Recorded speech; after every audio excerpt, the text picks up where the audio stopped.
Welcome to the final edition for this year of the LL Basketball Roundtable, brought to you by Thaddeus Stevens College of Technology. My name is Mike Gross, I'm the host.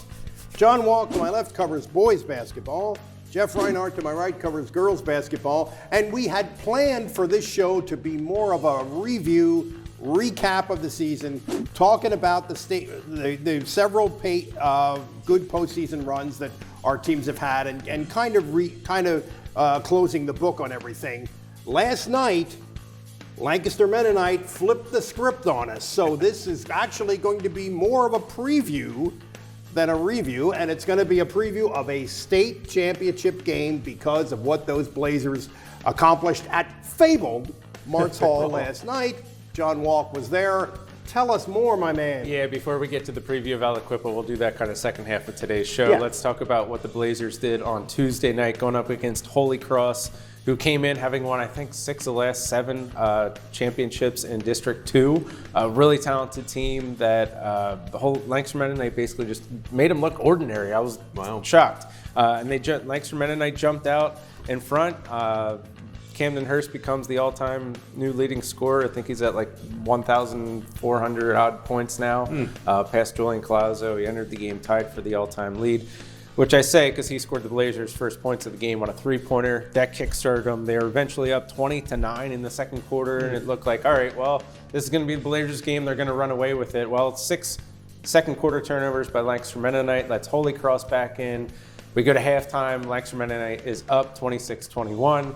Holy Cross gets 3 quick points in the third quarter. They cut it to 2. It's 26-24. To that point, Lancaster Mennonite was 2 for 12 from three-point range, just ice cold. And me and other reporters sitting there saying, stop shooting the outside ball. They're go inside. Well, Blazers hit their next 3 three-pointers as part of a 10-2 run. They go into the fourth quarter up 40-28, and they basically pulled away from there, end up winning 51-40. Just the third time this season Holy Cross was held 40 points or below. Lancaster Mennonite onto a state final for the first time in program history. First time in 20 years, a boys basketball team from Lancaster County will compete in a state final. By the way, Lancaster Mennonite won on Tuesday, which was 20 years to the date of Lancaster Catholic boys completing that undefeated run to a state crown in 2003. There's some good trivia. Yeah, Lancaster Mennonite has this season has gone from really good to historic now at this point.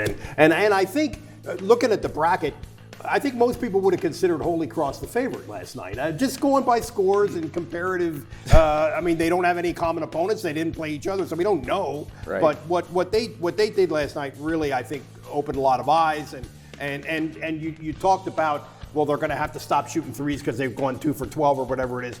The constant is their defense. Their constant is their defense for the whole, and that has been the case lately. They're a little bit underrated. Outside of the state opener when St. John Newman just kept scoring. That's an extraordinary kid. That's a Division I player who's got the ball all the time and has carte blanche, and we went for 50. But anyway, kudos. Wow, very, very kudos impressive. to both of you guys who have both said multiple times this season, Mennonite's going to go deep.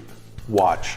And hey, I thought Linville Hill boys in Class 1A from Paradise, Lancaster County, I thought they would still be playing on Thursday. And they fall in the state semifinals out in Chambersburg. So kudos to them on a good year.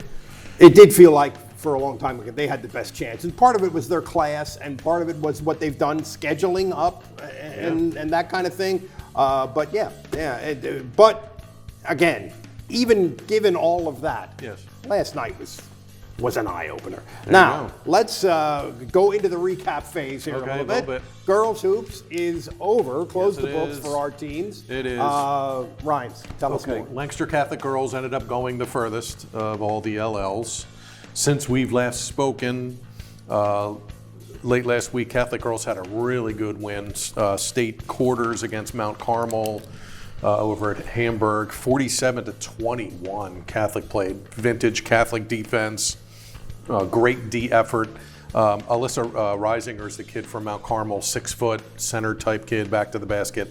Catholic D'd her up, held her to 1 field goal. So Catholic wins that game, feeling good, flying.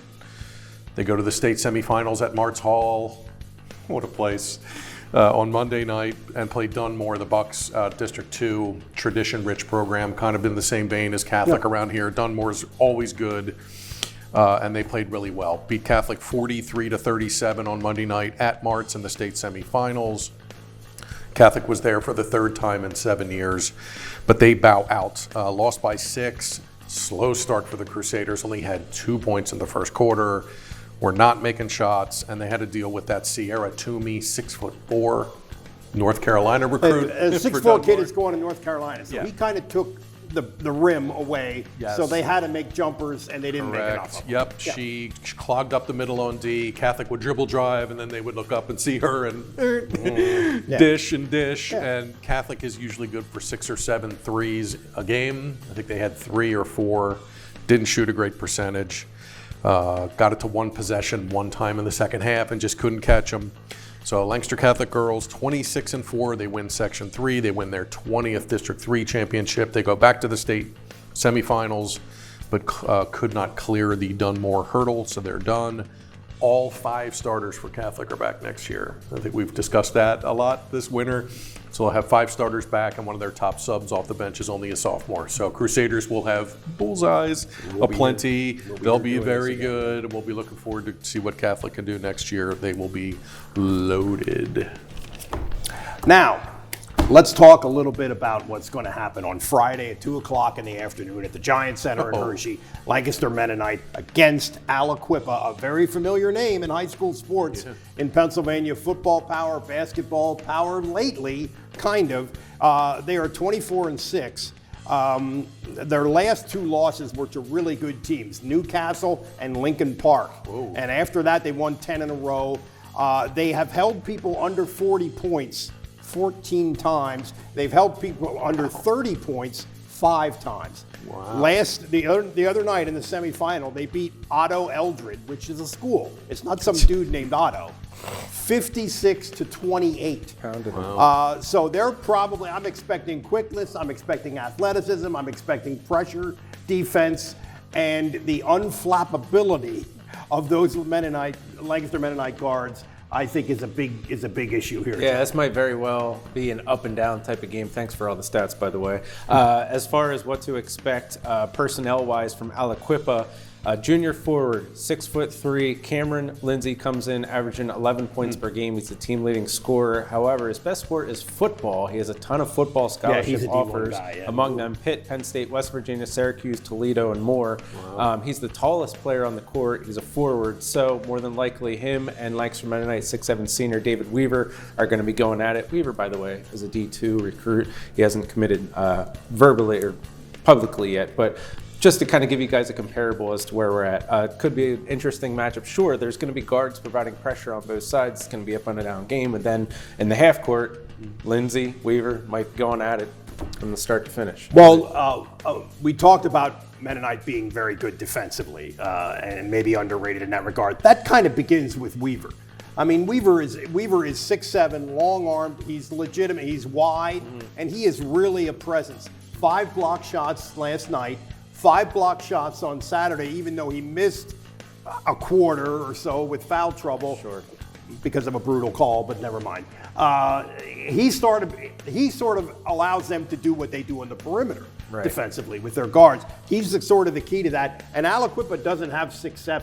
No. They don't have anything like that. So that's maybe the dynamic. Yeah. And not only that, just with Holy Cross, haven't seen them Tuesday night. Sure, when they got by those Lancaster Mennonite Blazer defenders, even when they got the looks at the layup, it was kind of off-kilter altered because, hey, they got this big guy down. And David's not afraid, man. He had 3 fouls pretty much all the second half, and he was still going after guys trying to block shots. Yeah, the term layup is often misused or simplistically used, you know. It depends on the angle and the traffic. And so all that is to say, Lancaster Mennonite has a legit shot here. And by the way, Aliquippa last year was the 3A state runner-up to Devon Prep. Yeah, they got pounded by Devon Prep. They moved down to 2A. So Aliquippa has been on that stage. And Devon Prep is probably more similar to Mennonite. I mean, this is kind of a similar matchup, I think. And we don't know. I mean, maybe Aliquippa is just going to be too athletic. We don't know. We until they get out in the court, we see. But they're not Newman Goretti. No. They're not Imhotep. There's nobody in this class that's quite at that level So I don't think it's crazy to think that the Blazers have a But there bunch of is fans the here. whippeal angle that you've been pounding on recently as far, hey, District 7 can play some hoops now, just Yeah. given what they've done to District 3 teams lately. Yeah, and their seedings seem to have no connection to their performance in the state playoffs, which is another bizarre thing. Let me just give you one little, just to indicate the bizarreness of this season. I think in mid-January, Aliquippa lost 2 in a row, one by 18 points to a team from Maryland, one by 22 to Harrisburg. And Harrisburg Harrisburg went 2-20 this year. Wow. Their 2 wins are to a team that went to the state finals, Aliquippa, and to State College, which went to the 3rd round of Oh, states right. and 6th. That's their 2 wins. All right. They didn't beat anybody else all year. Goofiness. I'd say. Yeah. Wow. Okay, Ryan. Let's Friday, 2 o'clock, Giant Center, Hershey, Mennonite, Aliquippa. yeah. Mennonite does not seem to have the fan following quite Well, that some of our other schools do. It's I'm somewhat all for understandable. academics, but maybe in this case we can get an exception for Yeah. Fridays to get some fans in the On the stands. other hand, because it's 2 o'clock in the afternoon, we don't have to worry about deadline, and we can cover the crap out of this game, which I'm kind of looking forward to, right? Yes. Yeah. Okay. And I'm not driving to 90 minutes to Martall, 90 minutes to Chambersburg, or 2 hours to Bucknell. Yeah, I hear you. I've been all over the state and back twice in the last month. Right. Ryan, you Yes. have some closing the book material for Yes, I was going to go through a whole bunch of awards and stuff, but just for the good of the time of the show, just let me note 3 kids, outgoing seniors here, who have done a ton for the girls' league in the last 4 years. Maddie Nyer at Manheim Central. Hello. What a career! 2,054 points, 8th best in league history. She will be missed immensely at Manheim Central. Jasmine Griffin, 1,400 point scorer at Ephrata, all-time leading scorer for the Mounts. Superb lead guard, crafty lefty for the Mounts. Crafty. She will be missed immensely in Ephrata. And Genesis Meadows at Lancaster Country Day, 1,609 points, 4-year starter, won districts as a freshman on a really good team. They couldn't play in districts this year because of lack of players come district time, which really stung. She averaged 25 points a game in her senior year, led the league in scoring. So those 3 kids really did a lot for their programs and their towns and for the league. And their names are going to be up there atop their all-time leading scorers for a long, long time. So Miss Nyer, Miss Griffin, Miss Meadows, tip of the cap, ladies. Great job. And on the boys' side, we should mention kudos to Hempfield in winning the league crown and making a run to the district semifinals and making an appearance in states. Manheim Central reaches the league final and a District 3 5A final, first in program history, both of those fronts. We'll say goodbye to Hempfield senior Miguel Pena, Manheim Central senior Trey Grube, Octorara senior Elijah Hamilton, and Lampeter Strasburg's Ben Wirt went down midway through the year, probably would have been. And they won an a game all-state. in states. Right. Without Without them. So kudos to those teams. Without making the show a little bit too longer, I want to give them shout outs. Okay. John, have any other news? John, Does John have any other you're news? going to put me on the spotlight. I am. All right. Try Take not the to make floor. this about me, but this not only is the final LL Basketball Roundtable show of the season, it's the final one for me. It will also be, at least for the foreseeable future, for the next many years. I'm sure maybe in my retirement I'll come back and cover some games. I hope so. Just to scratch that itch a little bit. But first off, Friday, it's been on my bucket list to check that box covering a state final in boys basketball. So I get to do that, and what will be my final time covering a high school boys basketball game.